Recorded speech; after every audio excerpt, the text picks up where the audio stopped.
Hare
Radha Krishna पादम Shankar Lalit Shri Vishal हे कृष्ण करुणा सिंधु दीनबंधु जगत्पते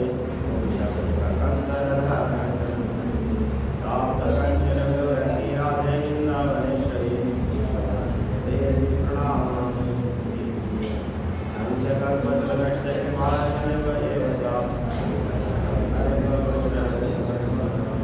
नारायण नमस्कृतं जय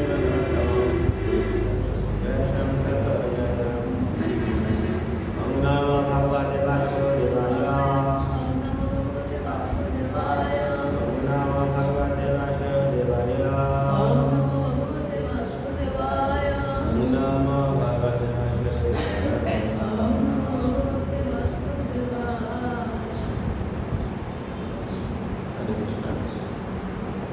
diploma in Bhagavat Gita कोर्सेर 23তম ক্লাসে আপনাদের সকলকে স্বাগত। হরে কৃষ্ণ। আমরা তৃতীয় অধ্যায়ে ছিলাম। আমরা তৃতীয় অধ্যায়ে যে প্রশ্নগুলো আমাদের ছিল,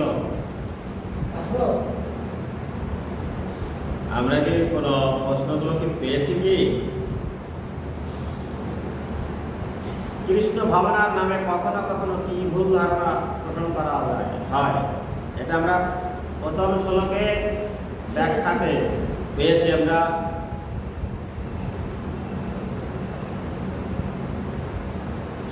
তদ একম বদ শব্দটি সমষ্টি এর সংজ্ঞা দিই। আচ্ছা, মিথ্যাচার কথাটির সংজ্ঞা দিই আমরা পেয়েছি।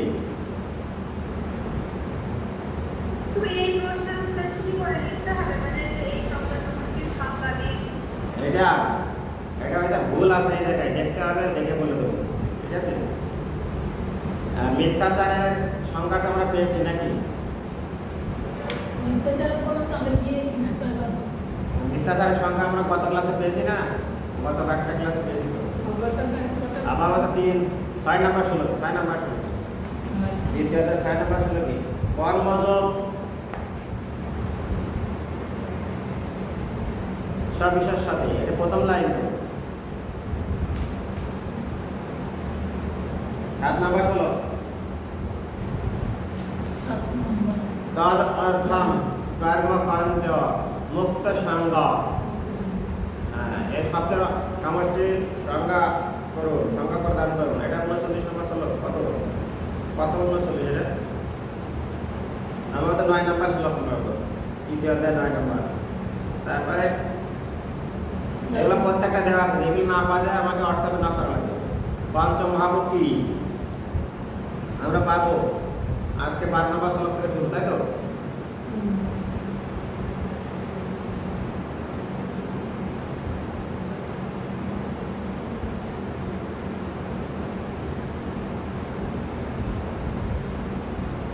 আজকে আমাদের কত নম্বর শ্লোক থেকে শুরু? আমি তো কোনো শনিবারে 10ই নাই, 10 নম্বরে পর্যন্ত আমরা খেয়েছিলাম। শনিবারে শ্রাবণী দত্ত কত নম্বর শ্লোক থেকে শুরু?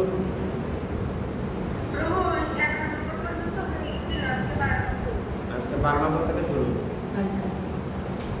আপনারা রেকর্ড ক্লাসটা দেখে নেবেন, রেকর্ড ক্লাসটা দেখে নেবেন, দেখবেন যে সব কিছু দেওয়া আছে।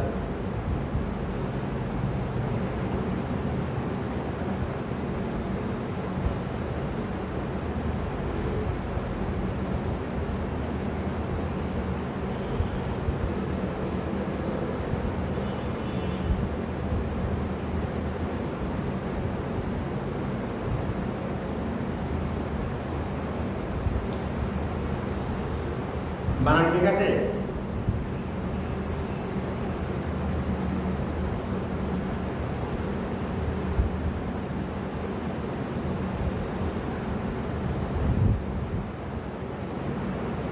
বানান ঠিক আছে?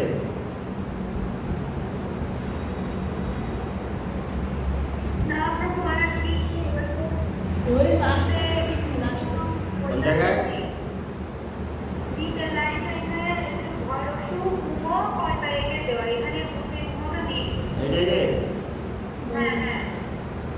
ভুঙ্গিয়ে ভুঙ্গতে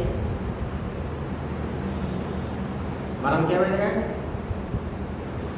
মানে ওষুধ তারপরে একটা ও তারপরে পয়তাই কে কয়তাই মাঝখানে তো ও হবে ঠিক আছে ভুক্তে ভুঙ্গতে কিন্তু এখানে যে উমা দেওয়া হয় এখানে মানে ওইটা কি তাহলে হবে না হয় না একসাথে দেওয়া আছে ইষ্টান ভোগান হেব ইষ্টান ভোগান হেব দেবা দাস্যন্তি এব ভাবিতঃ ওই দত্তন অপ্রদায় এভ্য ইয় ভুক্তেস্তে এব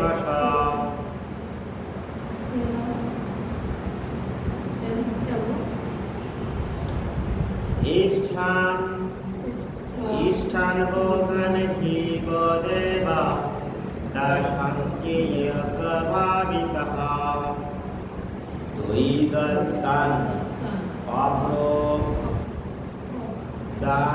অপ্রদায়ভ্য ইয়া ইষ্টান এবাশ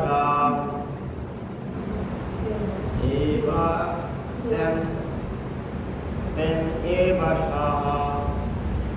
ইষ্টান ভোগান জীব দেবা দাশান্ত্যেয়ক ভাবিতঃ ওই দত্তান অপ্রদায় এভ্য ইয় ভুক্তেস্তন এবাশ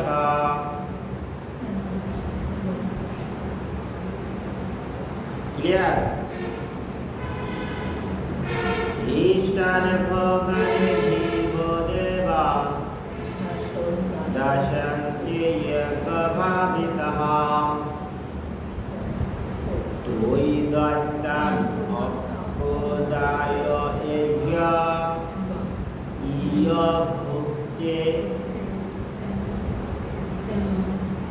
স্তন এবাশ ক্লিয়ার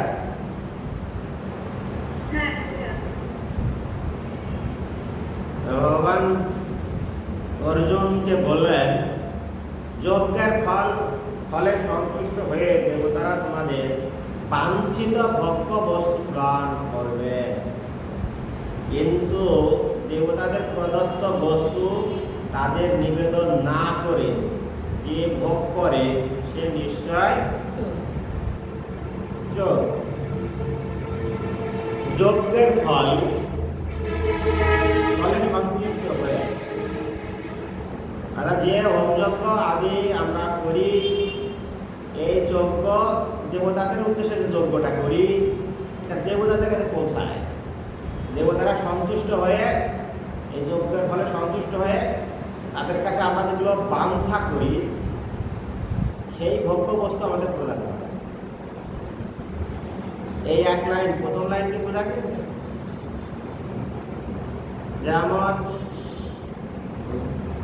যেমন এই শিবরাত্রি আমরা শিবের মাথায় বাবার মাথায় জল ঢালি ঢালার পরে আমাদের কি প্রার্থনা থাকে এটা ভালো একটা স্বামী হয় বুঝলি না এবার সন্তুষ্ট হয়ে যায় আমাদের বাঞ্ছিত বস্তুটা কি বাঞ্ছা কি ভালো একটা স্বামী যেন পায় এটা তো বাঞ্ছা আরে আমাদের জল ঢাললাম এটা হচ্ছে যোগ্য আর এতে ভগবান শিব সন্তুষ্ট হয়ে আমার বাঞ্ছিত ফল ভালো স্বামী এই ভোগ্য বস্তু প্রদান করে ভালো স্বামী প্রদান করে কিন্তু দেবতাদের প্রদত্ত বস্তু তাদের নিবেদন না করে দেবতাদের প্রদত্ত বস্তু ভালো করে বুঝতে হবে দেবতারা যা আমাকে দিলে সেটা যদি দেবতাদেরকে আমি নিবেদন না করি তাহলে সে অবশ্যই চোর না এখন কথা আছে যে আমরা শনিদেবের পূজা করি যেন আমাদের দুঃখ দুর্দশা না থাকে এখন এই দুঃখ দুর্দশা মোচন করতে গেলে কি দেবতা আমাদের কি করবে? আশীর্বাদ করবে। সেই আশীর্বাদের ফলে আমরা ধন সম্পদ বৃদ্ধি পেতে পারে। তাহলে কারা দিল? দেবতা দেবতারা দিল। এই সম্পদ যদি সেই দেবতাকে যদি নিবেদন না করি তাহলে আমরা নিশ্চয় চোর হয়ে যাবো, তাই না? অনেক সময় কালী পূজার সময় দেখা যায় যে অনেক বাড়ি কালী পূজা হয় না? মার কাছে ধন সম্পদ চাওয়া হয়, মা ধন সম্পদ দেয় সন্তুষ্ট হয়ে। সেই সম্পদ তার সেবায় যদি ব্যবহার না হয়, তাকে যদি নিবেদন না করা হয়, তাহলে কি হবে? আমি চোর হয়ে যাবো। তাই দেখা যায় যে অনেক সময় দেখা যায় যে এই বংশে কালী পূজা করে, প্রত্যেক কালী পূজার সময় ধুমধামের সাথে কালী পূজা করে। তিনি প্রতি বছর যে সম্পদ দেন সেই সম্পদ তার পূজায় আবার ব্যবহার করা হয়ে থাকে, ঠিক কি না?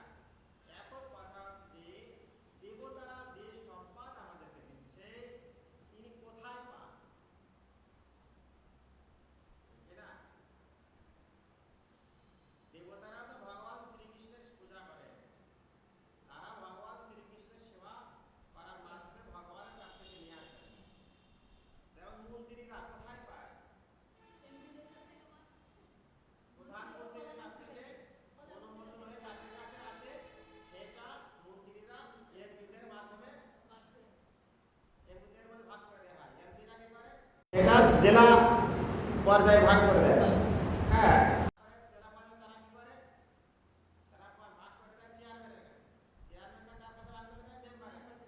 মেম্বাররা কাদের কাছে দেয়? জনসাধারণের কাছে। এইভাবে জনসাধারণের কাছে পৌঁছায়। ঠিক তেমনই ভাবে ভগবান শ্রীকৃষ্ণের কাছ থেকে দেবতারা নিয়ে আসে আমাদেরকে প্রদান করে। এখন কথা হচ্ছে যে এই দেবতারা তো নিয়ে আসে, দেবতারা ভগবানের সেবক, ঠিক না?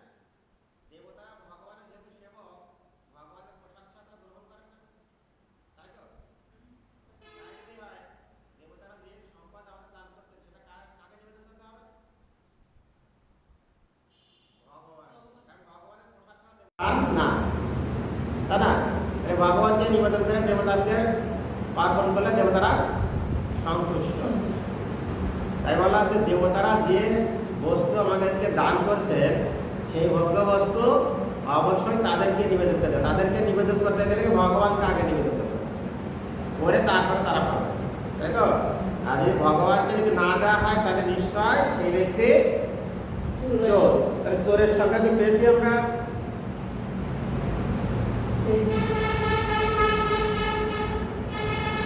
পেয়েছি।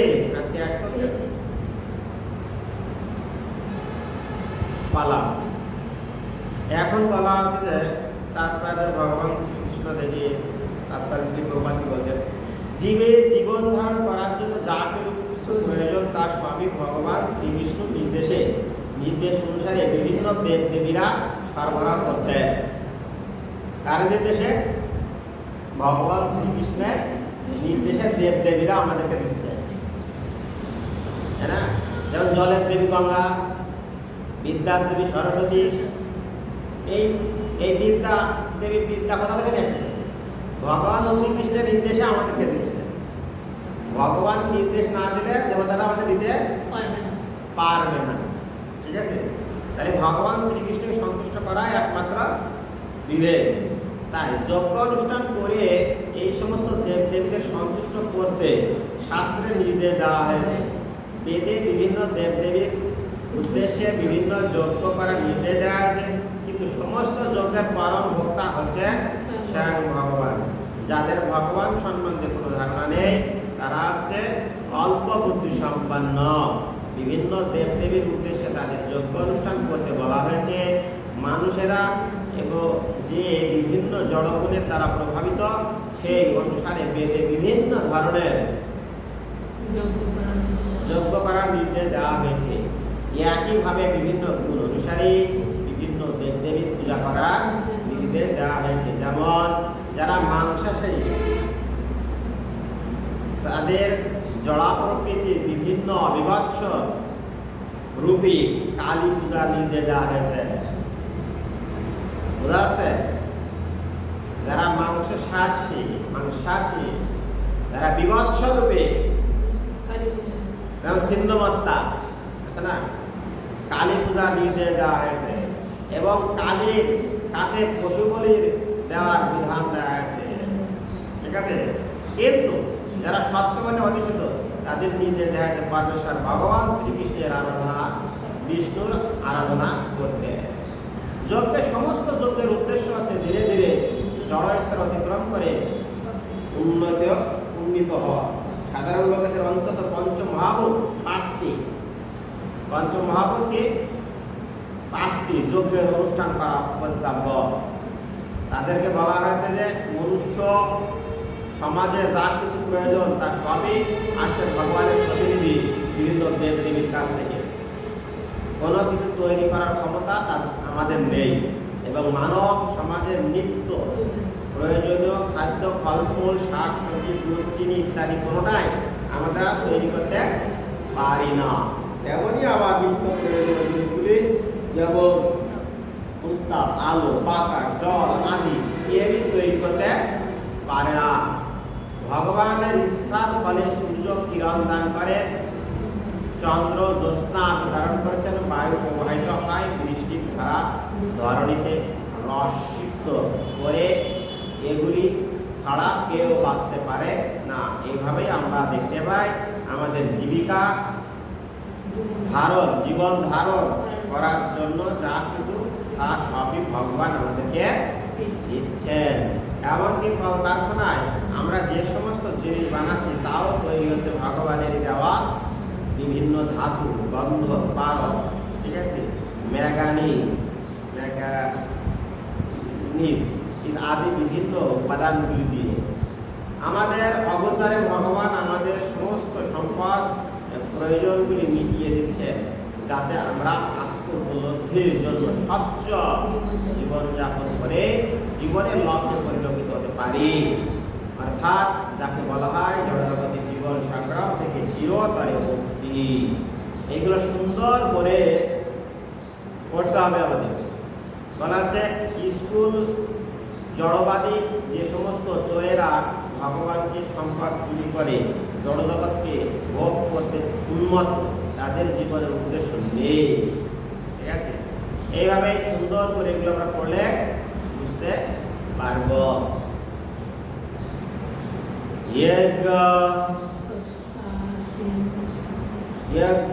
শিষ্ট আশীন শান্ত মুচ্যন্তে বিনিবৈষঃ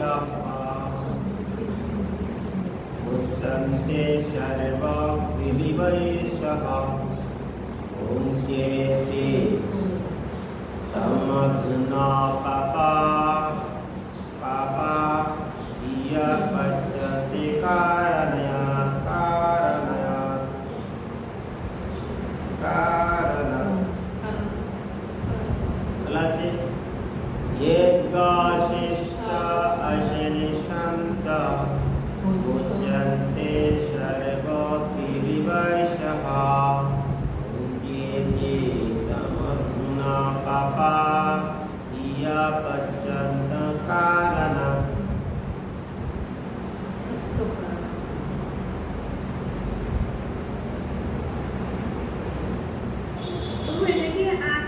পশ্যন্তে আত্মকারণ পড়ে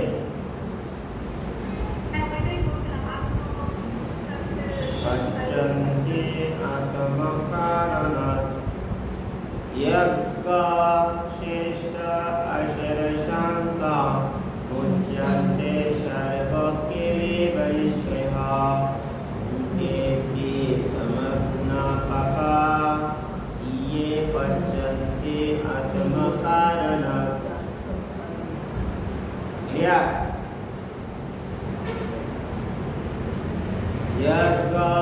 শিষ্ট অশর শান্ত মুচ্যন্তে সর্ব বিনিবৈষঃ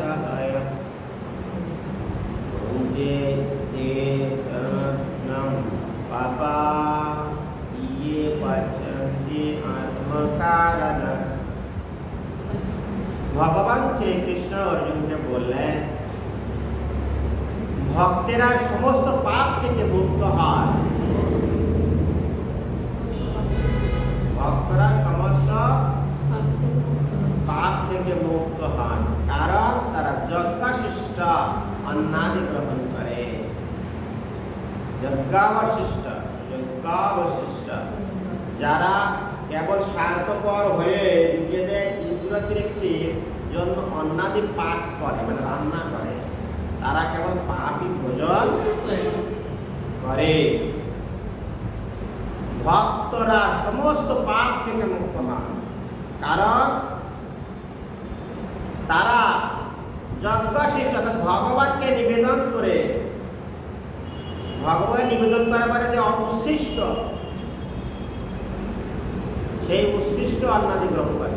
কার উচ্ছিষ্ট? ভগবানের উচ্ছিষ্ট। ভগবান ভক্তরা সমস্ত পাপ থেকে মুক্ত হন, কারণ তারা যোগ্য বিশিষ্ট যজ্ঞ কার জন্য করা হয়? যজ্ঞ ভগবানের জন্য, অর্থাৎ ভগবান সেবা, মানে ভগবানের জন্য রান্না করি, এটা একটা যজ্ঞ। ভগবানের যখন যাই করবে সেটা যজ্ঞ। তাই কি আছে? যজ্ঞাশিষ্ট ভগবানের জন্য রান্না করে ভোগ নিবেদন করে ভগবানকে। ভোগ নিবেদন করে ভগবান পাওয়ার পরে যে অবশিষ্ট থাকে, যে উচ্ছিষ্ট থাকে, সেই উচ্ছিষ্ট অন্নাদি গ্রহণ করে, তাই তারা পাপ মুক্ত। যারা কেবল স্বার্থপর, নিজেদের জন্য করে, ভগবানের জন্য নয়, তাদের ইন্দ্রিয় তৃপ্তির জন্য অন্নাদি পাপ করে, তারা কেবল পাপই ভোজন করে। হরে কৃষ্ণ। এক একটি অন্ন একটা ব্রহ্ম হত্যা সমপাপ। হ্যাঁ, ব্রহ্ম হত্যার দায় নেওয়া লাগে। যে ভগবান ভক্ত কৃষ্ণ ভাবনামৃতে পান করেছেন তাকে বলা হয় সন্ত। ওখানে থাকবে সন্ত কাকে বলে? থাকতে পারে বুঝলেন? যে ভগবান ভক্ত কৃষ্ণ ভাবনামৃত পান করেছেন তাকে বলা হয় সন্ত। তিনি সব সময় ভগবানের চিন্তায় মগ্ন। সন্ত কাকে বলা হয়? যিনি সব সময় ভগবানের চিন্তায় মগ্ন, তাকে বলা হয় সন্ত। সাধু সন্তদের সেবা বলে না, সাধু সন্ত তাদের কাদের বলা হয়? যারা সবসময় ভগবানের চিন্তায় মগ্ন থাকে, তারা হচ্ছে সন্ত। বোঝা আছে?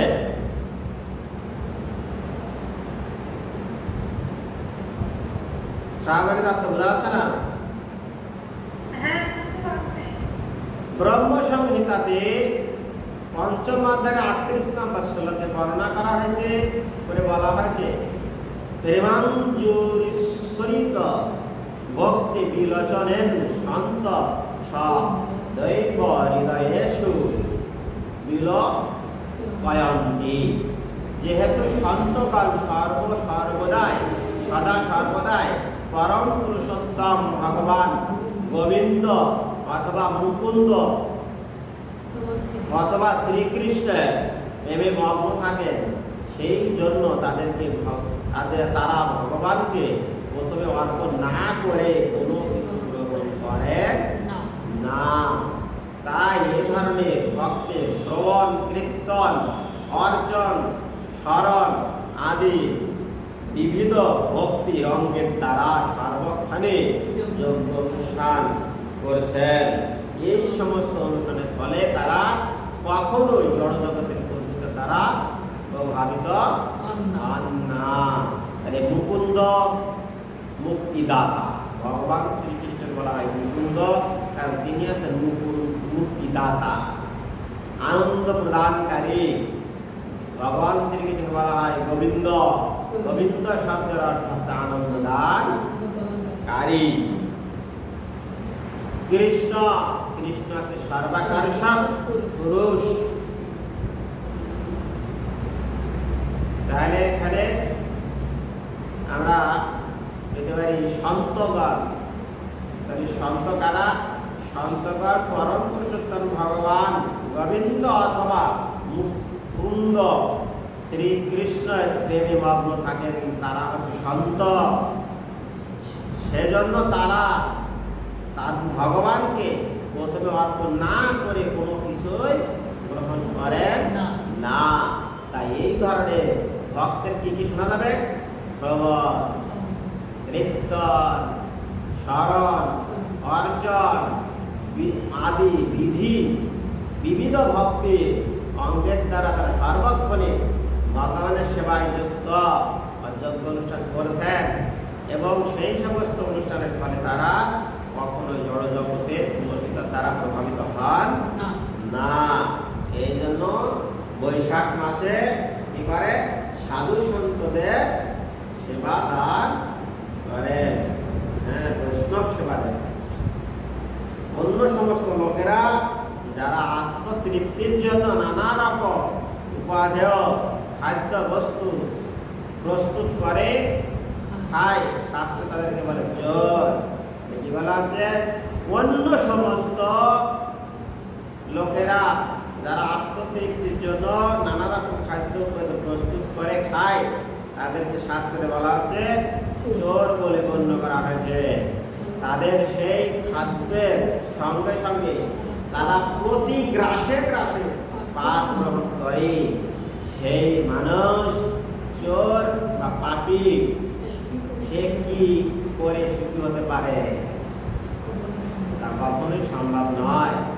তাই সর্বতভাবে সুখী হবার জন্য তাদের কৃষ্ণ ভাবনাময় উদ্বুদ্ধ হয়ে সংকীর্তন যজ্ঞ করার শিক্ষা গ্রহণ করতে হবে।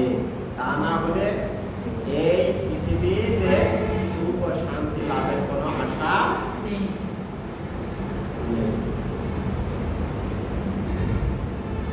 আমরা এই 16টি গীতায় কখনো পড়েছি কি? পড়েছি বাবু? পড়েছে কি এগুলো? পড়েছি। বুঝেছে কি?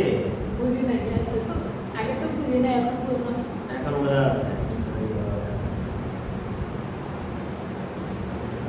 अन्नादि भवन्ति भूतानि पर्जन्यात् अन्न सम्भवः जङ्गाद् भवति पर्जन्ये पर्जना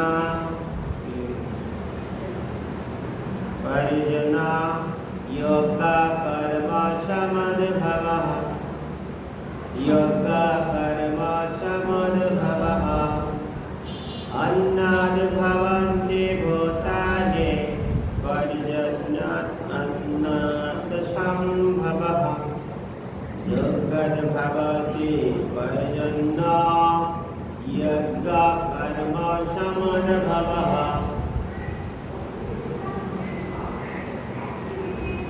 ঠিক আছে? अन्नाद् भवन्ति भूतानि पर्जन्यात् अन्न सम्भवः योगाद् भवति पर्जना यज्ञ कर्म समद्भवः। क्लियर?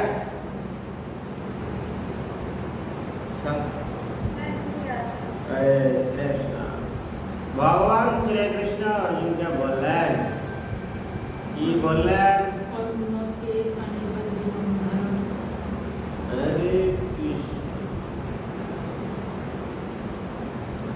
কি বলছেন ভগবান? অন্ন খেয়ে প্রাণীগণ জীবন ধারণ করে।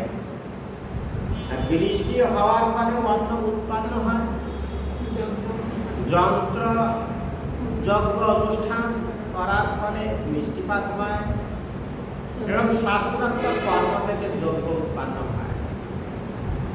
ভালো বুঝতে হবে। তাহলে প্রথমে কি যজ্ঞ উৎপন্ন হয়েছে? কিসের থেকে? শাস্ত্রের থেকে যজ্ঞের উৎপন্ন হয়েছে। সেই যজ্ঞের ফলে কি হয়? বৃষ্টি হয়। আর বৃষ্টির ফলে কি হয়? অন্ন উৎপন্ন হয়, অর্থাৎ বৃষ্টির মাধ্যমে ধান সবজি উৎপন্ন হয়। আর সেই সবজি বা অন্ন কারা খায়? প্রাণী। সবগুলো যুক্তি। ভগবান শ্রীকৃষ্ণ আগে যজ্ঞের সৃষ্টি করেছেন, কারণ যজ্ঞ না হলে যজ্ঞ সৃষ্টি না করলে, যজ্ঞ না করলে বৃষ্টি হবে না, বৃষ্টি না হলে ফসল আদি হবে না, ফসল আদি না হলে প্রাণীগণ কি হবে? তাই ভগবান শ্রীকৃষ্ণ ব্রহ্মাণ্ড সৃষ্টির আগে যজ্ঞ সৃষ্টি করেছে। ব্রহ্মাণ্ড সৃষ্টির সাথে সাথে যজ্ঞ সৃষ্টি করেছে। আমরা এর আগে শ্লোকে পড়েছি না একটা? হ্যাঁ, পড়েছে কি? শ্রাবণী দত্ত 6 নম্বর শ্লোকে না কত শ্লোকে পড়লাম না? ভগবান শ্রীকৃষ্ণ ব্রহ্মাণ্ড সৃষ্টির সাথে সাথে যজ্ঞ সৃষ্টি করেছে।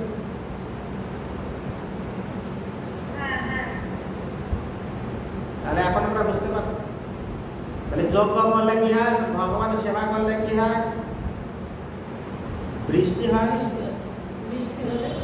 বৃষ্টি হলে কি ফসল আদি ভালো হয়, ধান গম পাট এগুলো ভালো হয়। সেগুলো ভালো হলে প্রাণীগণ সেইগুলো খেয়ে জীবন যাপন করে। ঠিক আছে, এই হচ্ছে যুক্তিযুক্ত। তাহলে আগে যজ্ঞ, ঠিক আছে, ভগবানের সেবা, যজ্ঞ বলতে যজ্ঞ ভগবানের সেবা। শ্রীল বলদেব বিদ্যাভূষণ ভগবদ গীতার ভাষ্যে লিখেছেন যে ইন্দ্র দাস্যতানবস্থিতম ইয়াজ্ঞম সর্বেশ্বরম বিষ্ণু মাধ্যা তস্যমবশস্তি তেমনি।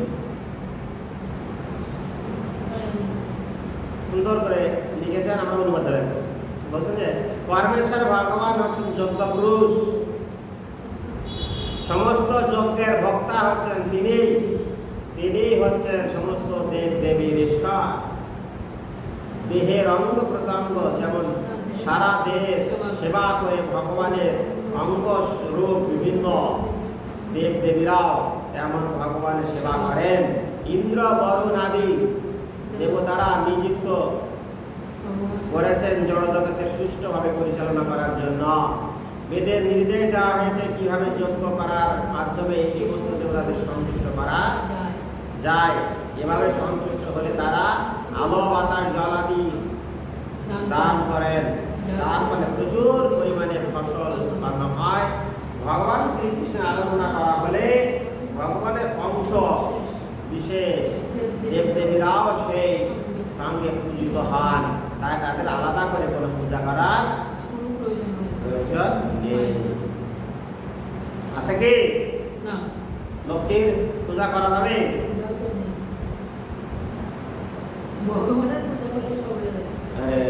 কৃষ্ণ শ্রাবণী দত্ত লক্ষ্মী পূজা করা লাগবে? করেন কি? সরস্বতী পূজা করি না?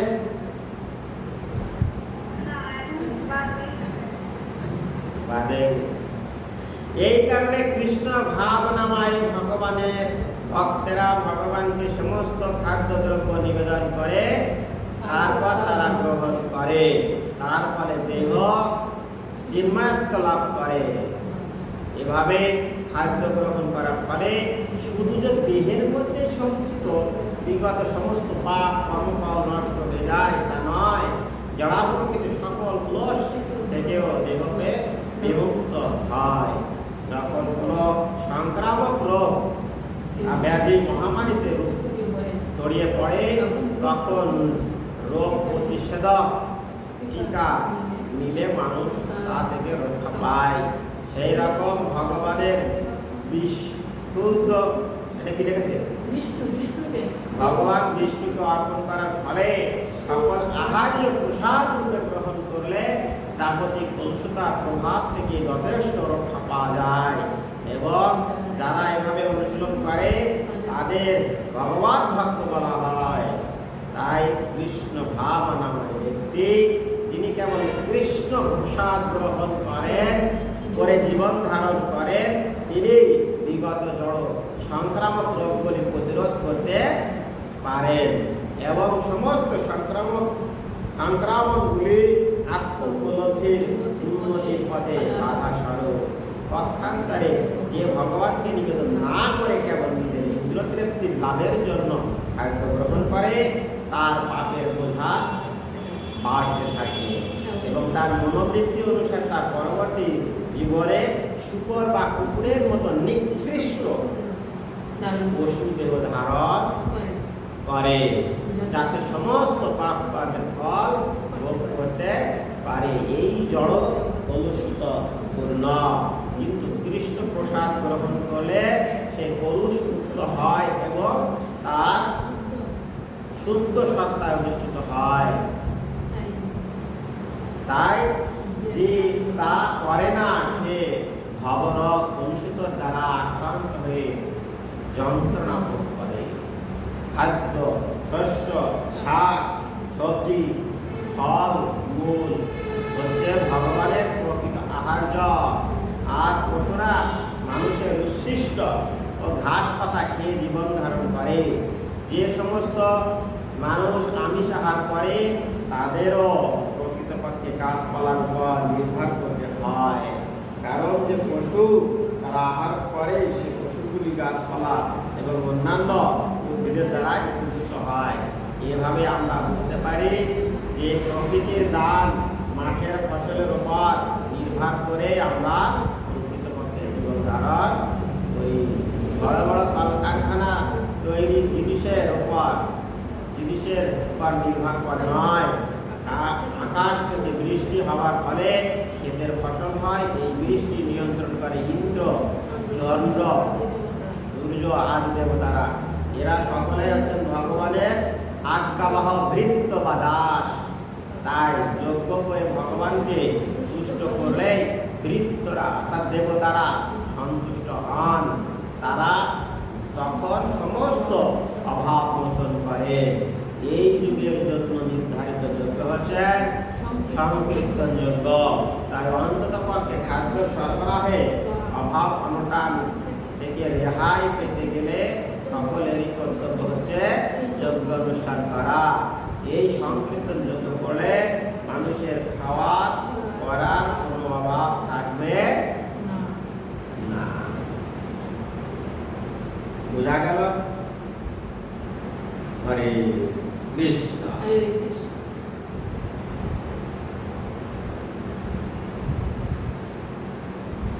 কর্ম ব্রহ্ম উদ্ভাবম বিদ্ধি ব্রহ্ম অক্ষর সমদ্ভবম তস্মাৎ সর্ব গতম ব্রহ্ম নিত্যং যজ্ঞে প্রতিষ্ঠিতম। কর্মে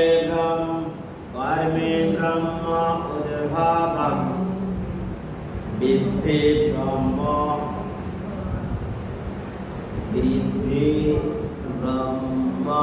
অক্ষর সমদ্ভবম তস্মাৎ সর্ব গতম ব্রহ্ম নিত্যং যজ্ঞে প্রতিষ্ঠিতম।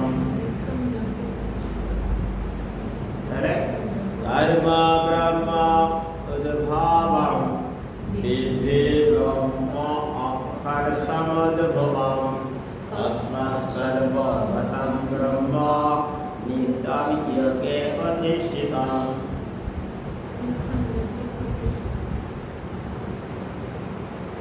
উচ্চারণ ক্লিয়ার?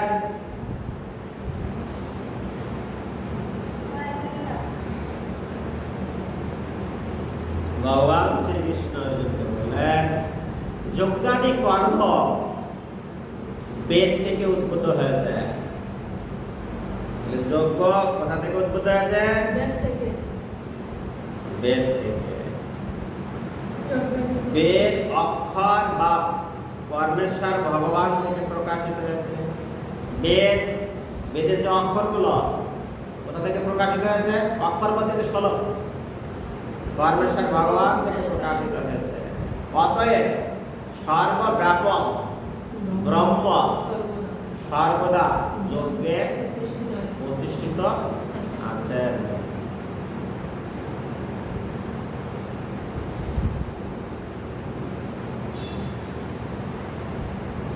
কি বোঝা গেল? যজ্ঞ কার থেকে সৃষ্টি হয়েছে? ভগবানের থেকে। সেই যজ্ঞের দ্বারা যেহেতু ভগবানের থেকে সৃষ্টি হয়েছে, তাহলে যজ্ঞে ভগবান সর্বব্যাপ্ত প্রতিষ্ঠিত আছেন নাকি? যজ্ঞের মাধ্যমে ভগবান শ্রীকৃষ্ণ শ্রীকৃষ্ণ গ্রহণ করেন। কোন যজ্ঞ? আমরা সংকীর্তন যজ্ঞ বলি, ভগবানের সেবা, সেটাও যজ্ঞ। সকালে যে মন্দিরে সকাল ভোর 4টা থেকে শুরু হয় রাত 8টা পর্যন্ত সেবা পূজা করা হয়, ভগবানের আরাধনা করা হয়, রন্ধন করা হয়, ভোগ নিবেদন করা হয়, এগুলো সবই যজ্ঞ। এগুলো কি সবই যজ্ঞ। শুধুমাত্র আহুতি দিলে যে যোগ্য হয় তা নয়, এটাও ভগবত যজ্ঞ।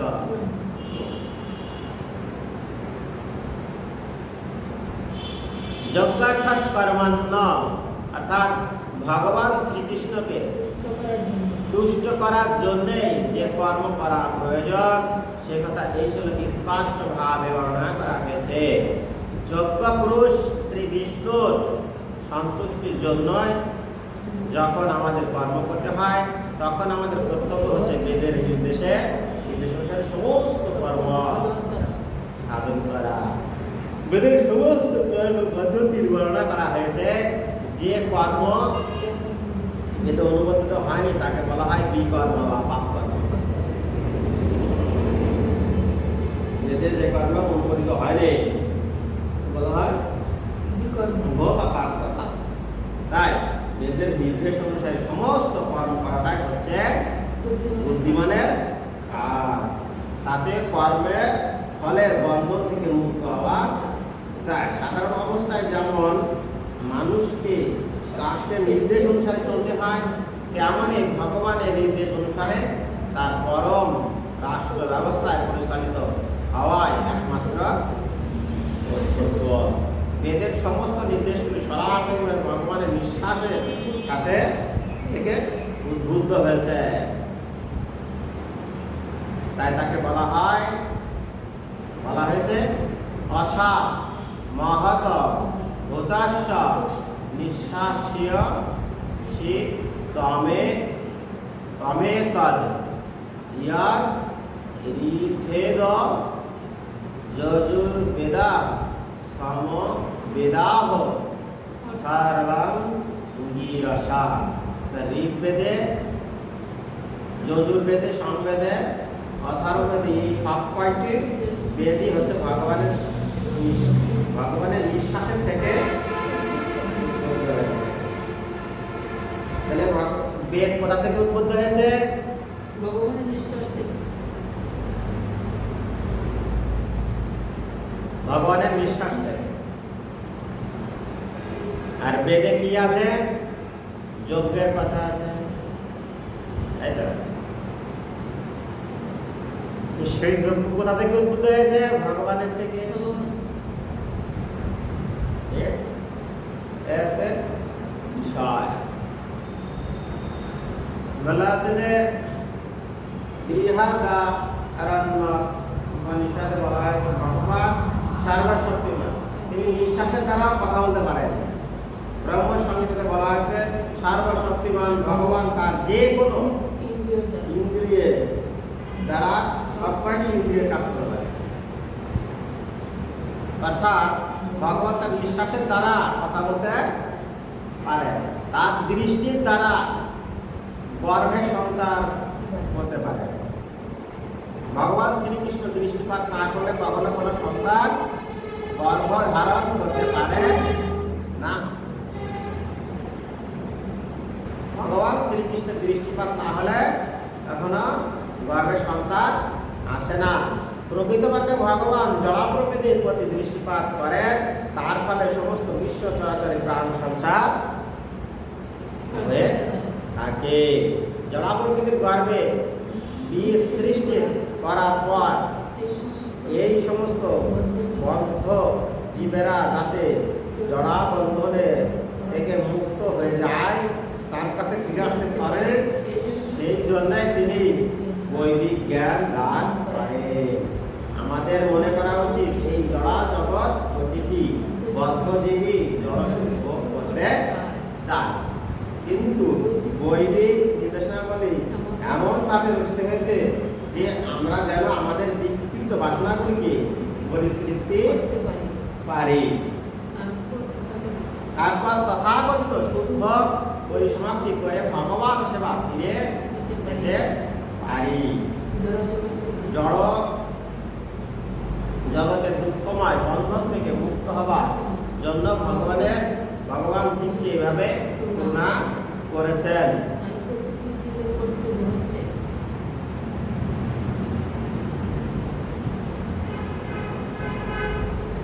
এই আছে আমরা বেদ সম্পর্কেও ভগবান শ্রীকৃষ্ণ গীতাতে বলে দিয়েছেন।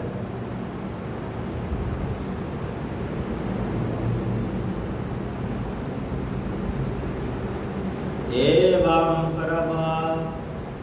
प्रवर्तितं चक्रम् एवं प्रवर्तितं चक्रम् न अनुवर्तयति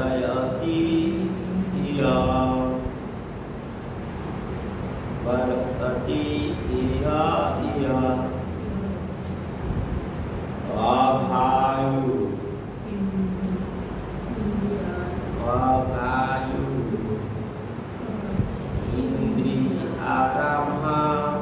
इंद्रियाराम मोहं पार्थ सजीवित सब्जीविति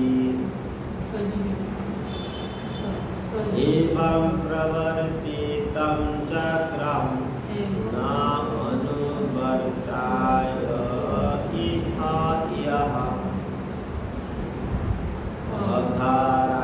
अघारयन्द्रियाणां मोघं पार्थ सजीवितः।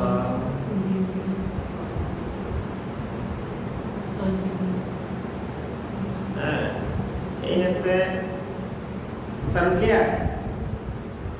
एक उच्चारण क्लियर?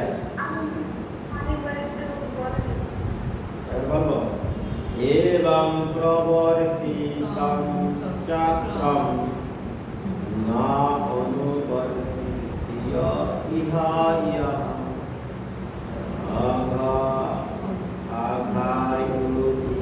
अघायुर्विहारणं मोहं पार्थ सजीविति। ठीक है? एवं प्रवर्तितं चक्रं न अनुवर्तयति इह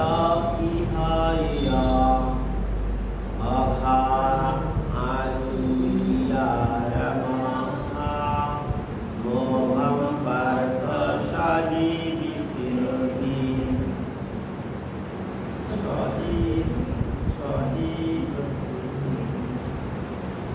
क्लियर?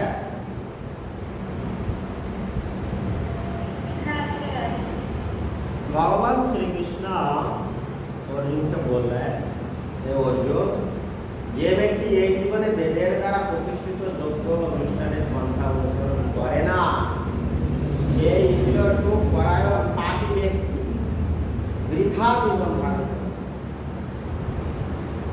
যে ব্যক্তি এই জীবনে বেদের দ্বারা প্রতিষ্ঠিত যজ্ঞ অনুষ্ঠানের পন্থা অনুসরণ করে না অর্থাৎ যে ব্যক্তি এই জীবনে কৃষ্ণ ভাবনামৃত পন্থা অনুসরণ করেননি যে সেই ইন্দ্রিয় সুখ পরায়ণ পাপী ব্যক্তি তার জীবন হচ্ছে বৃথা। ক্লিয়ার? যে ব্যক্তি এই জীবনে বেদের দ্বারা প্রতিষ্ঠিত কৃষ্ণ ভাবনামৃত যজ্ঞ অনুষ্ঠানের পন্থা অনুসরণ করে না সে ইন্দ্রিয় সুখ পরায়ণ পাপী ব্যক্তি জীবন বৃথা জীবন ধারণ করে।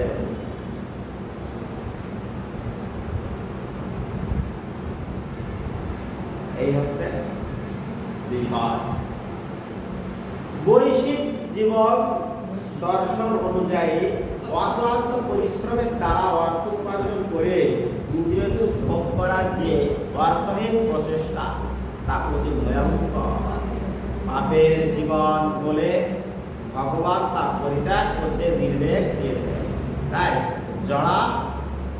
জড় জগতে সুখ ভোগ করতে চায় তাদের এই সমস্ত যজ্ঞ অনুষ্ঠান করা অবশ্যই কর্তব্য। যারা তা করে না তারা অত্যন্ত জঘন্য জীবন যাপন করছেন। কারণ তাদের পাপের বোঝা ক্রমশই বেড়ে চলেছে এবং তারা ক্রমশই অধঃপতিত হচ্ছে।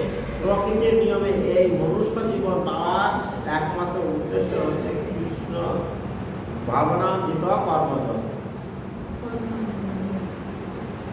জ্ঞানযোগ, ভক্তিযোগের মধ্যে একটিকে অবলম্বন করে আত্মোপলব্ধি করা।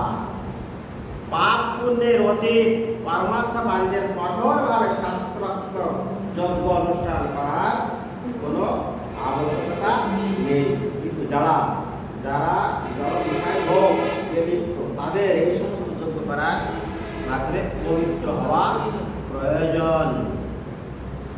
মানুষ নানা ধরনের কর্মে লিপ্ত থাকতে পারে, কিন্তু ভগবানের সেবা কর্ম না করা হয় হলে সমস্ত কর্ম সাধ্য হয় ইন্দ্রতৃপ্তির জন্য। তাই পূর্ণ কর্ম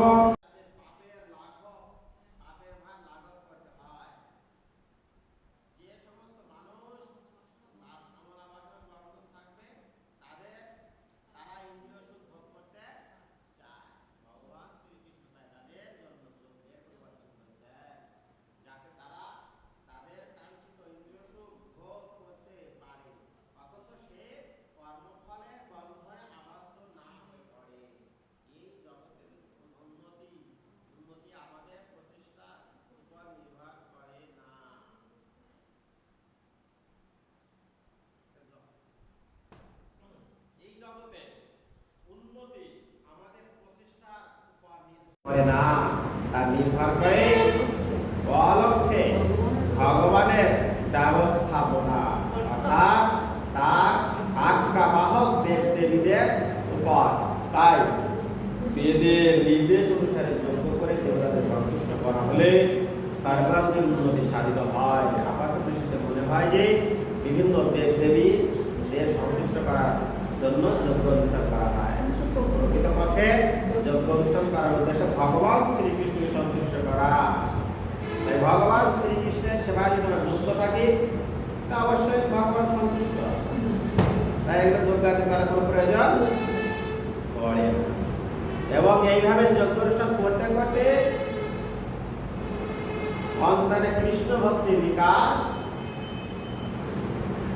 হয়। কিন্তু যজ্ঞ অনুষ্ঠান করা সত্ত্বেও যদি অন্তরে কৃষ্ণ ভক্তির উদয় না হয় তবে বুঝতে হবে তা কেবল উদাসীন উদ্দেশ্যহীন নৈতিক আচার অনুষ্ঠান ছাড়া কিছুই নয়, ঠিক না? বর্তমানে দুর্গা পুজো হয়েছে কি ভগবান মানে দুর্গা দেবী সম্পর্কে না, এটা আচার অনুষ্ঠান হয়ে গেছে, কনসার্ট, গান বাজনা নাচানাচি সেরকম কিছু এই আছে বিষয়।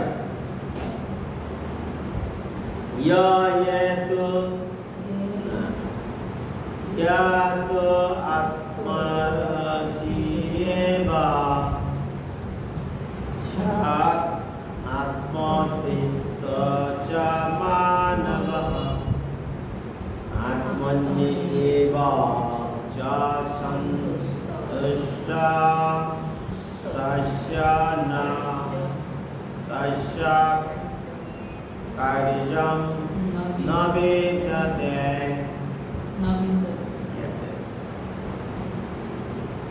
বলছে ইয়াত আত্মরতি এবা সৎ সৎ আত্মতৃপ্তস্য মানব আত্মন্যেবা সংসুষ্টঃ তস্য কার্যং নবেদতে। ইয়াতো আত্মারতি এবা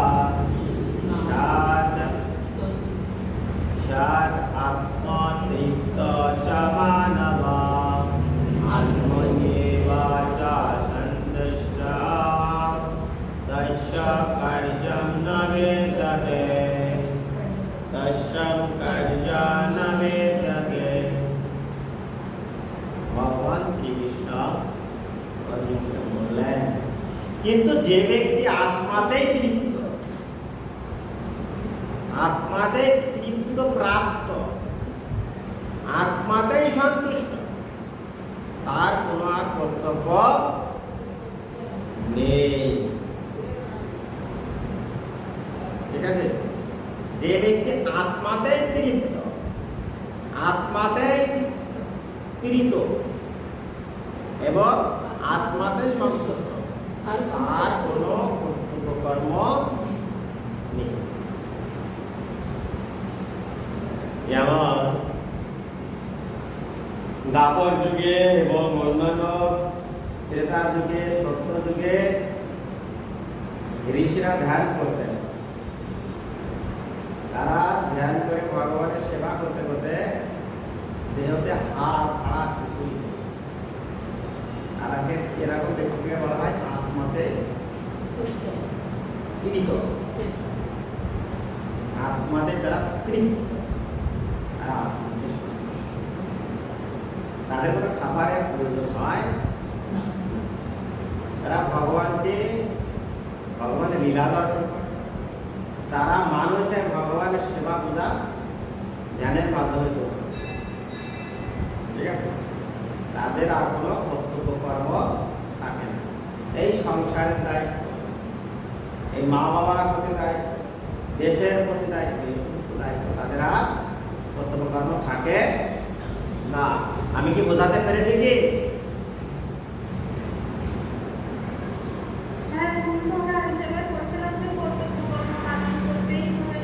কর্তব্য কর্ম অবশ্যই পালন করতে হবে।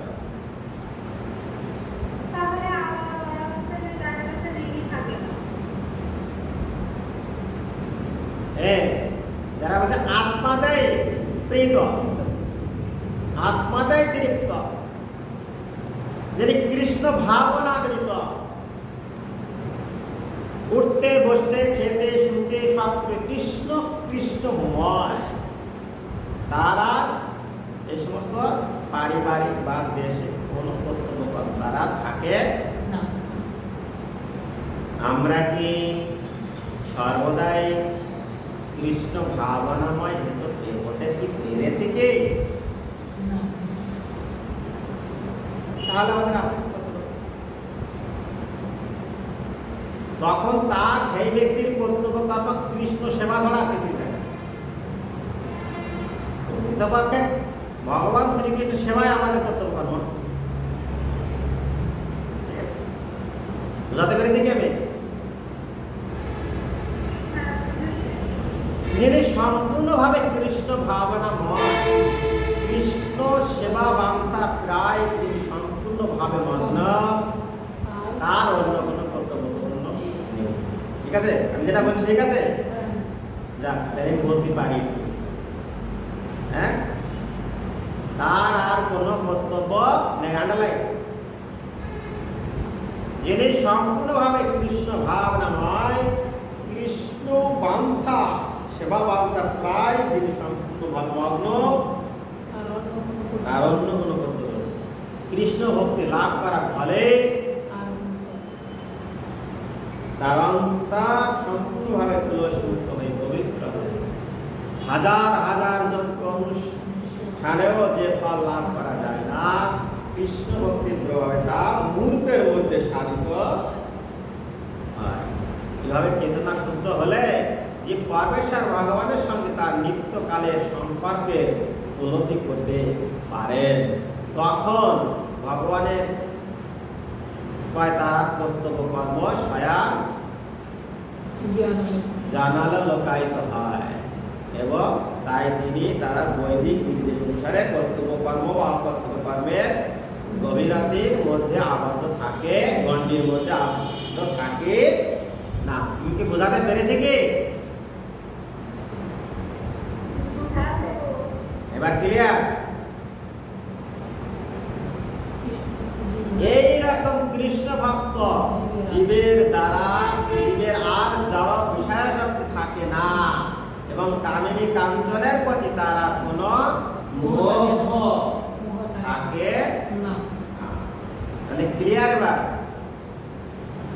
হরে কৃষ্ণ অনেকবার পড়েছি কিন্তু জানতে পারি না।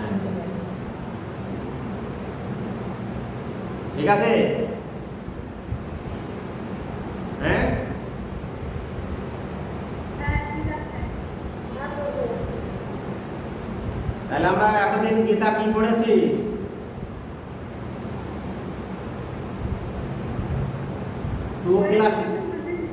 টু ক্লাসের বইয়ের মতো কবিতা পড়েছি, তাই না?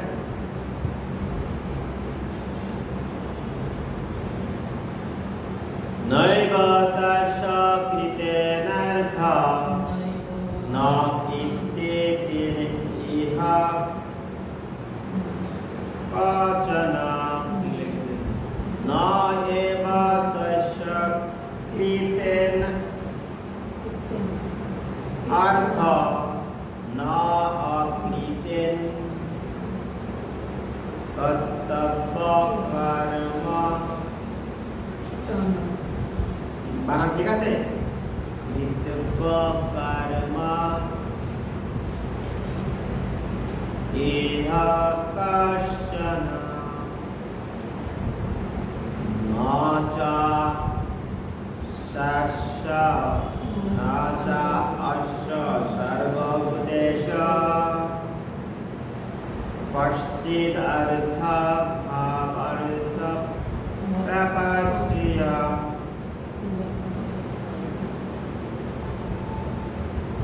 ন এব তস্য কৃতেনার্থ ন অকৃতেন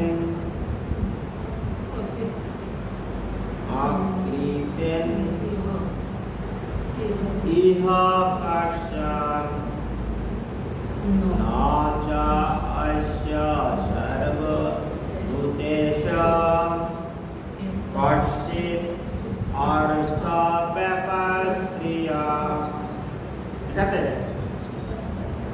ব্যপাশ্রিয় নৈব তস্য কৃতেনার্থ ন অকৃতেন ইহ কৃতেন ইহ কশ্চন ন চ অস্য সর্বভূতেষ কশ্চিদ অর্থ ব্যপাশ্রিয়। ক্লিয়ার?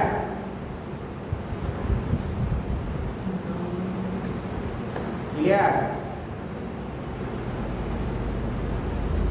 নৈব তস্য কৃতেনার্থ ন অকৃতেন ইহ কশ্চন ন চ অস্য সর্বভূতেষ কশ্চিদ অর্থ ব্যপাশ্রিয়। ক্লিয়ার? হ্যাঁ ঠিক আছে। আনন্দ অনুভবকারী ব্যক্তির এই জগতে ধর্ম অনুষ্ঠানের কোনো প্রয়োজন নেই এবং এই প্রকার কর্ম না করারও কোনো কারণ নেই। তাকে অন্য কোনো প্রাণীর উপর নির্ভর করতে হয় না। বুঝতে পেরেছে কি? আমরা এই জগতে দুঃখে আছি নাকি আনন্দে আছি? দুঃখে আছে, দুঃখে। তো ভগবান এখানে কি বললেন? আনন্দ অনুভবকারী ব্যক্তির এই জগতে ধর্ম অনুষ্ঠানের কোনো প্রয়োজন নেই, কিন্তু আমরা আনন্দই পাচ্ছি না, তাই ধর্ম অনুষ্ঠান করার প্রয়োজন। এই প্রকার কর্ম না করার কোনো কারণ নেই কার? যারা আনন্দ অনুভব করেছেন, কিন্তু আমাদের আনন্দ অনুভব হচ্ছে না, তাই আমাদের করার দরকার আছে। তাকে অন্য কোনো প্রাণীর উপর নির্ভর করতে হয় না। আমাদের আনন্দ নেই, তাই অন্য প্রাণীর প্রতি নির্ভর করতে হচ্ছে। ঠিক আছে? বুঝতে পেরেছি কি? আরে যে মানুষ তার স্বরূপ উপলব্ধি করে জানতে পেরেছে যে তিনি হচ্ছেন ভগবান শ্রীকৃষ্ণের মিত্রদাস, তিনি আর সামাজিক কর্তব্য অকর্তব্যের গণ্ডিতে আবদ্ধ থাকেন না, কারণ তিনি তখন বুঝতে পারেন শ্রীকৃষ্ণের সেবা করাটা তার একমাত্র কর্তব্য কর্ম। অনেকে আত্মজ্ঞান লাভ করার নাম করে কর্মবিহীন অলস্যপূর্ণ জীবন যাপন করে। ঠিক আছে, কিন্তু পরবর্তী শ্লোকে ভগবান আমাদের বুঝিয়ে দিয়েছেন নিষ্কর্মা অলস লোকেরা কৃষ্ণ ভক্তি লাভ করতে পারে না। পরে শ্লোকে বলবেন, কারণ কৃষ্ণ ভক্তি মানে হচ্ছে কৃষ্ণ সেবা, কৃষ্ণের দাসত্ব করা। তাই কৃষ্ণ ভক্তি একটি মুহূর্তেকেও নষ্ট, কৃষ্ণ ভক্ত একটি মুহূর্তেকেও নষ্ট করতে দেবেন না। তিনি প্রতিটি মুহূর্তকে ভগবানের সেবায় করেন। অন্যান্য দেব দেবীদের পূজা করাটা কর্তব্য কর্ম বলে ভগবানের ভক্ত মনে করেন না। কি বলেছেন? অন্যান্য দেব দেবীদের পূজা করাটা কর্তব্য কর্ম বলে ভগবানের ভক্ত মনে করেন না। তাই লক্ষ্মী পুজো হলো লক্ষ্মী পুজো হলো দেব দেবীদের পূজা করাটা কর্তব্য কর্ম বলে মনে করেন না। তারা ভগবানের ভক্ত, কারণ তিনি জানেন কেবল ভগবানের সেবা করায় সকলের সেবা, মানে ভগবানের সেবা করা হলে সকলের সেবা করা হয়ে যায়। আমি কি বোঝাতে পেরেছি কি? তস্মাৎ আসক্তা সততং কার্যং কর্ম সমাচরা আসক্ত হি আচরণ কর্ম পরমাত্মা পরমাত্মনোতি পুরুষঃ। তস্মাৎ আসক্ত সততং কার্যং কর্ম সমাচরা আসক্ত হি আচরণ কর্ম আপনোতি পুরুষঃ। পরম কি বলছে? পরম আত্ম আপনোতি পুরুষঃ। আচ্ছা, তস্মাৎ আসক্ত সততং কার্যং কর্ম সমাচরা আসক্ত হি আচরণ কর্ম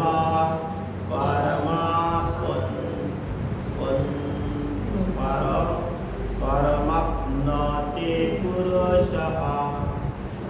আপনোতি, ঠিক আছে, পরম আপনোতি পুরুষঃ।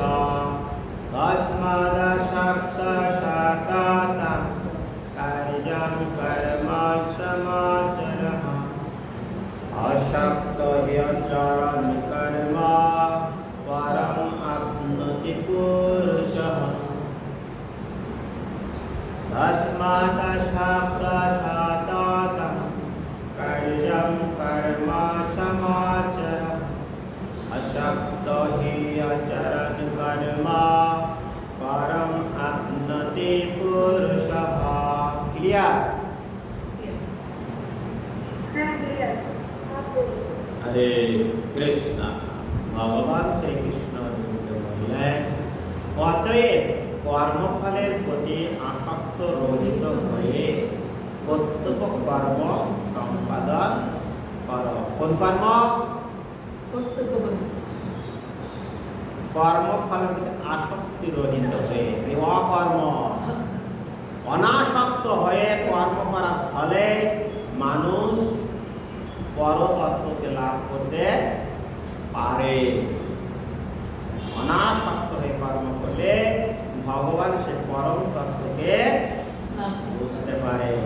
নির্বিশেষবাদী জ্ঞানী মুক্তি চান, কিন্তু ভক্ত কেবল পরম পুরুষ ভগবানকে চান। নির্বিশেষবাদীরা কি চায়? এই জড়জগৎ থেকে মুক্তি চায়, কিন্তু কৃষ্ণ ভক্ত বলছেন না, আমি ভগবানকে চাই, মুক্তি চাই না। এটা ক্লিয়ার?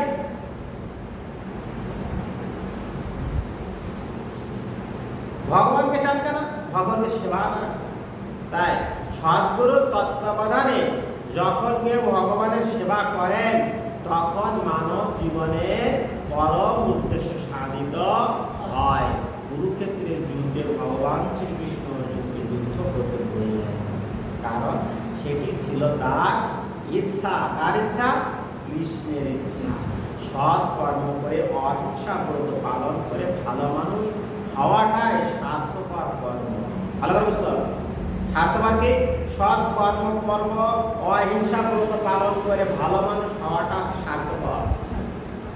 কিন্তু সৎ অসৎ, ভালো মন্দ, ইচ্ছা অনিচ্ছার বিচার না করে ভগবানের ইচ্ছা অনুসারে কর্ম করাটাই হচ্ছে বৈরাগ্য। তাহলে বৈরাগ্য কি? ভগবানের ইচ্ছা অনুযায়ী কর্ম করাই হচ্ছে বৈরাগ্য। কিন্তু আমি ভালো সৎ কর্ম করবো, কারণ তার চুরি করবো না, কাউকে হিংসা করবো না, এটাও খাবো না, এটাও কি স্বার্থপরতা। আমি নিজেকে জাহির করছি আমি ভালো, ঠিক না?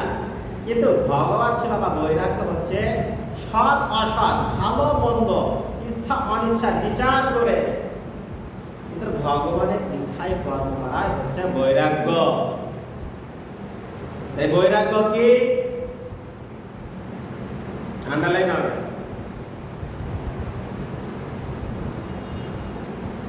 এটি হচ্ছে সর্বশ্রেষ্ঠ কর্ম। ভগবান নিজেই সেই উপদেশ দিয়ে গেছেন। কর্ম সাধক বা অসাধক, ভালো বা মন্দ বা ইচ্ছা অনিচ্ছা বিচার না করে ভগবানের ইচ্ছাকে প্রতিষ্ঠা করাই হচ্ছে বৈরাগ্য। বৈদিক আচার অনুষ্ঠান যাগ যজ্ঞ করার উদ্দেশ্য হচ্ছে ইন্দ্রিয় উপভোগ জনিত অসৎ কর্মের কুফল থেকে মুক্ত হওয়া। তাহলে কি যাগ যজ্ঞ বৈদিক আচরণের অসৎ থেকে মুক্ত থাকলাম। কিন্তু ভগবানের সেবায় যে কর্ম সাধিত হয় অপ্রাকৃত কর্ম, তা শুভ ও অশুভের ঊর্ধ্বে, শুভ অশুভ কর্ম বন্ধনের হতে ভগবানের সেবা যে অপ্রাকৃত সেবা, এটা হচ্ছে শুভ অশুভের ঊর্ধ্বে। তাই বলা হচ্ছে কৃষ্ণ ভক্ত যখন কোনো কর্ম করে তা তিনি তার ফল ভোগ করার জন্য করেন না, তা তিনি করেন কেবল কৃষ্ণের সেবা করার জন্য। ভগবানের সেবা করার জন্য তিনি সব রকম কর্ম করেন, কিন্তু যে সমস্ত কর্ম থেকে তিনি সম্পূর্ণ নিষ্ক্রিয় থাকেন, নিজের ইচ্ছায় তিনি করেন না। কৃষ্ণের ইচ্ছাকে প্রতিষ্ঠা করার জন্য করেন, কৃষ্ণকে সন্তুষ্ট করার জন্য করেন, সব কিছু কৃষ্ণের ইচ্ছা, কৃষ্ণের সন্তুষ্ট করার জন্য করেন। তাই তাকে বলা হয় বৈরাগ্য। বিষয়টা কি ক্লিয়ার? কৃষ্ণ আমরা কি বুঝতে পেরেছি কি? আগে কি বুঝেছিলাম? একই জিনিস পড়েছি, আমরা আগে পড়েছি, এখনো পড়েছি, একই জিনিস, ওটা পার্থক্য নেই।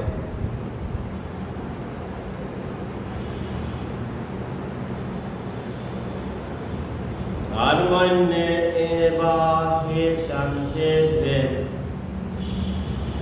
অস্থিতা জনকাদয়া লোক সংগ্রাম সংগ্রাম অহম अपि संगापासन कर्तुम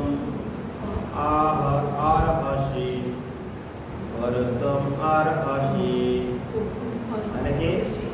কর্মণ্যে এবা হি সংসিদ্ধে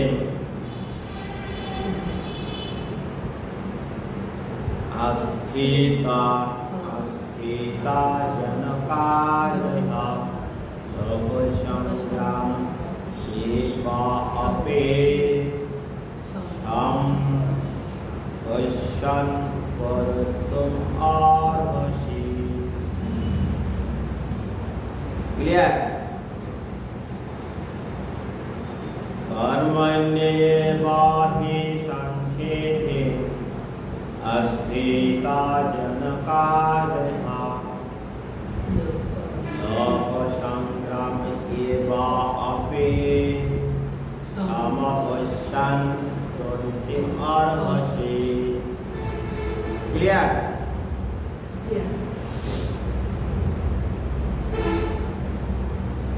रावण का क्लियर?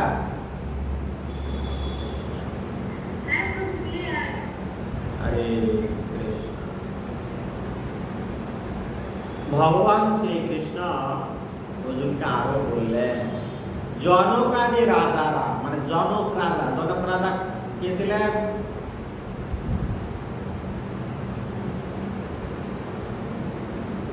জনক রাজা কে ছিলেন? কার পিতা?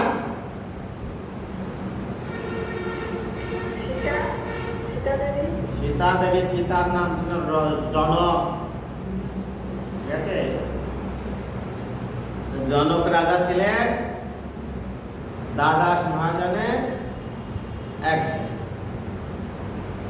তাহলে জনকাদি রাজারাও কর্ম দ্বারাই সংসিদ্ধি প্রাপ্ত হয়েছিলেন। অতএব জনসাধারণকে শিক্ষা দেওয়ার জন্য তোমার কর্ম করা উচিত। কাকে বললেন? অর্জুন। ভগবান শ্রীকৃষ্ণকে বললেন, এরা দ্বাদশ মহাজনের একজন জনক রাজা, তিনি কর্মের দ্বারা সিদ্ধি লাভ করেছিলেন। অতএব জনসাধারণের শিক্ষা দেওয়ার জন্য হে অর্জুন তোমার কর্ম করা উচিত। ঠিক আছে? জনক রাজা আদি মহাজনেরা ছিলেন ভগবত তত্ত্ব জ্ঞানী, দ্বাদশ মহাজনের একজন। তাই বেদের নির্দেশ অনুসারে নানা কর্ম যাগ যজ্ঞ করার মাধ্যমে বাধ্যবাধকতা তাদের ছিল না। কিন্তু তা সত্ত্বেও লোক শিক্ষার জন্য পঙ্খুনুভাবে সমস্ত বৈদিক আচার অনুষ্ঠান করতে। জনক রাজা ছিলেন সীতা দেবীর পিতা, শ্রী রামচন্দ্রের শ্বশুর। ভগবানের অতি অন্তরঙ্গ ভক্ত হওয়ার ফলে তিনি চিন্ময় স্তরে অধিষ্ঠিত ছিলেন। কিন্তু যেহেতু তিনি মিথিলার রাজা ছিলেন, তাই তার প্রজাদের শিক্ষা দেওয়ার জন্য তিনি শাস্ত্রোক্ত কর্ম করেছিলেন, যদিও তার প্রয়োজন ছিল না। যেহেতু তিনি রাজা ছিলেন, তাই তার করা লেগেছিল। সে যদি না করে প্রজারা করতো না। তাই ভগবান শ্রীকৃষ্ণ বলেছিলেন এক জায়গায়, আমার কোনো কর্ম নেই, তারপরেও আমি কর্ম করি। কারণ আমি যদি কর্ম না করি, এই ব্রহ্মাণ্ডের কোনো জীব কর্ম করবে না বলেছে, সামনে পাওয়া যাবে। তেমনি ভগবান শ্রীকৃষ্ণ এবং তার চিরন্তন সখা অর্জুনের পক্ষে কুরুক্ষেত্রে যুদ্ধ করার দরকার ছিল না। কিন্তু সৎ উপদেশ ব্যর্থ হলে হিংসা অবলম্বনেরও প্রয়োজন আছে। এই কথা সাধারণ মানুষকে বোঝাবার জন্যই তারা যুদ্ধে নেমেছিলেন। কুরুক্ষেত্রের যুদ্ধে আগে শান্তি স্থাপন করার জন্য নানাভাবে চেষ্টা করা হয়েছিল। এমনকি ভগবান শ্রীকৃষ্ণ নিজেও বহুবার চেষ্টা করেছিলেন, কিন্তু দুরাত্ময়া যাত্রাগুলো ছিল দুষ্কৃতকারী, এই দুরাত্ময়া যুদ্ধ মধ্যেই বদ্ধপরিকর। এই রকম অবস্থায় যথার্থ কারণে সারণ শিক্ষা হিংসার আশ্রয় নিয়ে তাদের উপযুক্ত শিক্ষা দেওয়াটা অবশ্যই কর্তব্য। যদিও কৃষ্ণ ভাবনাময় ভগবান ভক্তের জনজগতের প্রতি কোন রকম স্পৃহা নেই, কিন্তু তবুও তিনি সাধারণ মানুষকে শিক্ষা দেওয়ার জন্য কর্তব্য কর্মগুলি সম্পাদন করেন। এইভাবে অভিজ্ঞ কৃষ্ণ ভক্ত এমনভাবে কর্ম করে যাতে সকলে তার অনুগামী হয়ে ভগবত ভক্তি লাভ করতে পারে। সে কথা পরবর্তী শ্লোকে আবার পুনরাবৃত্তি করা হয়েছে।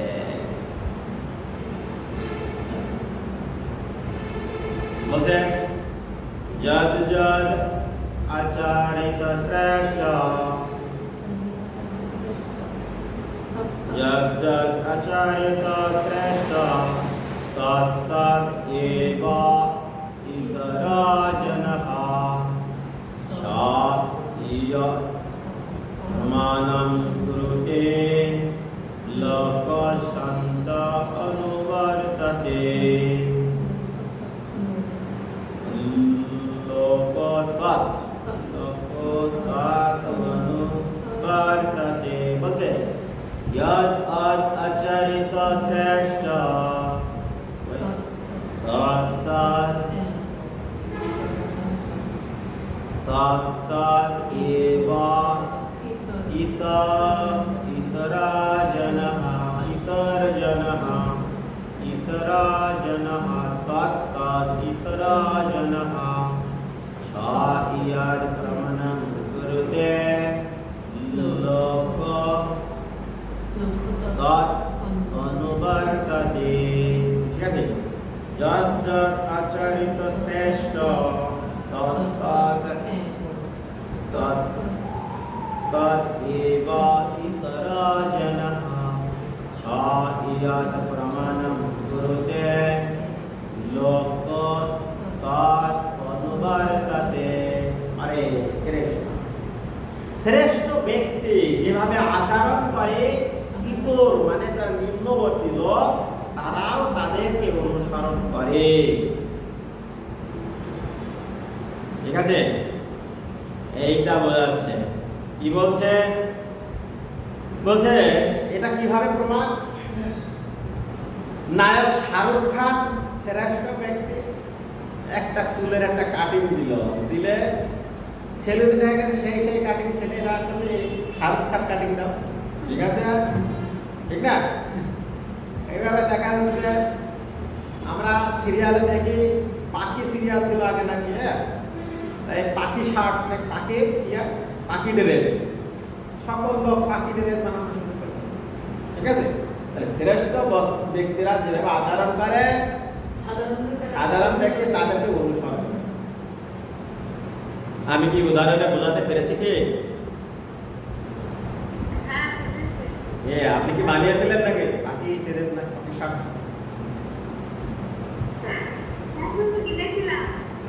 কিনেছিলাম। হ্যাঁ, তাহলে কি গীতার সাথে মিল আছে? আমাদের প্রত্যেকটি কর্ম গীতার মধ্যে আছে। ঠিক আছে, তাহলে যে প্রমাণ করতে, তাহলে প্রমাণ করতে কিটা শ্রাবণী দত্ত পেয়েছি, আমরা প্রমাণ পেয়েছি। প্রমাণ করতে শ্রাবণী দত্ত। ঠিক আছে, পেয়েছে কি? হরিবল বলছি এসব অনুবাদ করে দেবো। অনুবাদ, শ্রেষ্ঠ ব্যক্তি যেভাবে আচরণ করে সাধারণ মানুষরা তার অনুসরণ করে, তিনি যা প্রমাণ বলে স্বীকার করেন সমগ্র পৃথিবী তাদেরকে অনুসরণ করে। অর্জুন হচ্ছে শ্রেষ্ঠ ব্যক্তি, তিনি যেভাবে ভগবান শ্রীকৃষ্ণের কথা পালন করেছেন, শ্রেষ্ঠ ব্যক্তিরা তাকে অনুসরণ করে। মনকে বোঝাতে পেরেছে কি? হ্যাঁ, সমস্ত সাধারণ মানুষ এমনই একজন নেতার প্রয়োজন যিনি নিজে আচরণের মাধ্যমে তাদেরকে শিক্ষা দিতে পারেন। তাই আমরা দেখা যায় যে ভোটের ক্ষেত্রে যারা শ্রেষ্ঠ ব্যক্তি, যাদের সম্মান এবং তাদেরকে ফলো করে, তাদেরকে সেই জায়গায় মনোনয়ন দেওয়া হয়। ঠিক আছে, এক্ষেত্রে দেখা যায় যে মোশাররফ করিম যে নাটকের জন্য শ্রেষ্ঠ, তাকে অ্যাডভার্টাইজ করার জন্য তাকে মনোনীত করা হয়। ঠিক আছে, তাকে অনুসরণ করবে। ঠিক না? এই প্রমাণ পাওয়া যায় সব কিছু। সৌরভ গাঙ্গুলি ক্রিকেট ক্ষেত্রে সে ক্রিকেটের রাজ্যে শ্রেষ্ঠ, তাই সে যে কোনো অ্যাডভার্টাইজ দেওয়ার ক্ষেত্রে সৌরভ গাঙ্গুলিকে ব্যবহার করে, ঠিক আছে। আর একজন ফিডা আছে শুভশ্রী, নায়িকা নাকি? হ্যাঁ, শুভশ্রী নাই। দিদি নাম্বার 1, দিদি নাম্বার 1 হইতেছে রচনা ব্যানার্জি। রচনা রচনা ব্যানার্জি। ব্যানার্জি। হ্যাঁ, তাকে অ্যাডের ক্ষেত্রে ব্যবহার করা হয়, ঠিক আছে। শ্রেষ্ঠ ব্যক্তি যা করে তাকে সাধারণ ব্যক্তি অনুসরণ করে, ঠিক আছে। তাহলে আমরা বুঝতে পারলাম। হরে কৃষ্ণ, আজকে আমাদের ক্লাস এই পর্যন্ত। আমরা অনেক সুন্দর সুন্দর কথাগুলো আলোচনা করলাম, সেগুলো বুঝতে পারলাম। ঠিক, আমরা এখন বুঝতে পারছি যে প্রথম দ্বিতীয় অধ্যায় আমাদের একটু দেরি হয়েছে, কিন্তু এখন দ্রুত শেষ হবে। আগাই গেছে আস্তে আস্তে। আজকে কতগুলো শ্লোক পড়লাম? আজকে 12 থেকে 21, তাহলে কটা শ্লোক হলো? প্রায় 9টা 10টা শ্লোক, 9টা শ্লোক, 10টা শ্লোক। আগামী দিন 10টা শ্লোক পড়লে তো আমাদের অধ্যায় হয়ে যাবে, ঠিক আছে। কটা শ্লোক আছে অধ্যায়? 40টা না 46টা? 43টা। আর আর একদিন 2 দিন পড়লে শেষ হয়ে যাবে। 43টা। 43টা আর কালকে আজকে আরো পড়তে পারতাম আমরা, ঠিক আছে। আর 1 ঘন্টা যদি আমরা যদি আধা ঘন্টা ক্লাস করি, আর আধা ঘন্টা ক্লাস থেকে আমি 40টা 35 হলো, মানে 30টা শ্লোক হয়ে যাবে। 30টা শ্লোক এখানে কালকে শেষ। এখন দ্রুত শেষ হবে অধ্যায়। হরি বল। আজকে আর সময় নাই আজকে, ঠিক আছে। আর কালকে আপনারা সবাই ক্লাস থাকবে, এখন থেকে কিন্তু দ্রুত শেষ হবে। একটা ক্লাস মিস করলে দেখবেন যে কবে অধ্যায় করে শেষ হয়ে গেছে।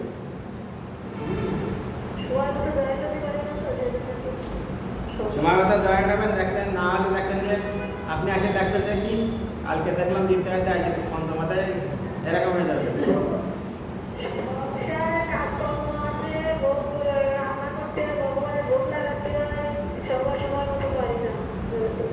ভাত রান্না না শিখে যদি ভাত রান্না করতে হয়, ভাত কি ঘটবে, চাল কি ঘটবে? তাহলে আমাকে সময় করে নিতে হবে, শিক্ষা অর্জন করতে হবে। জ্ঞান অর্জন না করে শিক্ষা হয় না, শিক্ষা না হলে অভিজ্ঞতা হয় না, ঠিক আছে। চেষ্টা করে সময় বের করে নিতে হবে, সপ্তাহে 2 দিন তো, তা ঠিক আছে। সকলে যদি ফ্রাক্সি ক্লাস কেউ চায় আমাকে হোয়াটসঅ্যাপে নক করতে পারে যে বাবু আমরা এই শ্লোক আর একটু ভালো করে ক্লাস দিলে ভালো হতো। সেই ক্ষেত্রে আমি সময় বের করে দরকার হলে সন্ধ্যার সময় বা বিকালে সেই শ্লোকগুলো আমি আবার ক্লাস দেওয়ার চেষ্টা করবো। এই জন্য আপনাদেরকে এগুলো সে সুযোগ করে দেওয়া, আমি সুযোগ দিচ্ছি। হয়তো অনেকে ক্লাস করতে পারেনি, সেই ক্ষেত্রে তারা যদি মনে করে যে না বাবু এই জায়গাতে এই ক্লাস দিলে আমার আরো ভালো হতো, আমি সেই সুযোগ করে দেবো। হরে কৃষ্ণ। সকলের শরণ ধন্যবাদ, প্রণাম। আজকে আমাদের ক্লাস এই পর্যন্ত। আজকে কিন্তু লিঙ্ক কাটেনি, আজকে 12টা পর্যন্ত কিন্তু চলে যাচ্ছে। আজকে আমরা 10টা 10:30 শুরু করেছি, 11টা বাজে গেছে, 12টা বাজে যাচ্ছে, 12টা ছাড়াই চলে যাচ্ছে। লিঙ্ক কিন্তু কাটেনি। আর আমাদের লিঙ্ক কেটে যায় 1 ঘন্টা আগে, ঠিক না? এরা আমাদেরকে সহযোগিতা করে। ঠিক আছে, সকলের জন্য ধন্যবাদ জানিয়ে আজকে আমরা ক্লাস এখানে স্থগিত করছি। বালুন সকল প্রতুর ভাষ্য কৃপা সিন্ধু বৈষ্ণব